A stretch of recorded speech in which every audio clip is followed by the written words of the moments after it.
سلام عليكم. من أين تتصلون؟ من المملكة العربية السعودية. نعم، من أي المدينة؟ من مدينة القطيف. إنك شرفتمونا، ولكن اخفض صوت التلفاز. اخفض صوت التلفاز رجاء. حياك الله يا شيخنا. بارك الله بك، اخفض صوت التلفاز رجاء.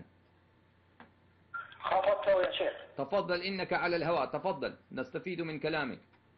حياك الله يا شيخ. أنا سني وأريد أن أتشيع. نعم.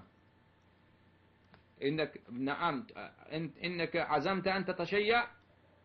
عزمت أن أتشيع. ما هو السبب؟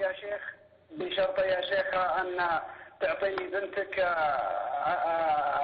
بنتك أفعل فيها اللي هو المتعة.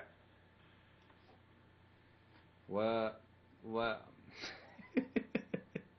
رأيك يا شيخ؟ هل تعتقد إنك أتيتني بحجة قاطعة؟ لا، ما هو حجة قاطعة، بل أخوياي بارك الله بك، بارك الله بك. أن تتشيع فاذهب إلى شيخ كي يعطيك بنته متعة. هل تعرف إن أسماء بنت أبي بكر كانت تمارس متعة؟ هل تعرف ذلك؟ رضي الله عن أبا بكر ورضي الله عن الصحابة أجمعين ولعنكم الله في كل كتاب الزنادقة. أنا سألتك سؤالا هل تعرف؟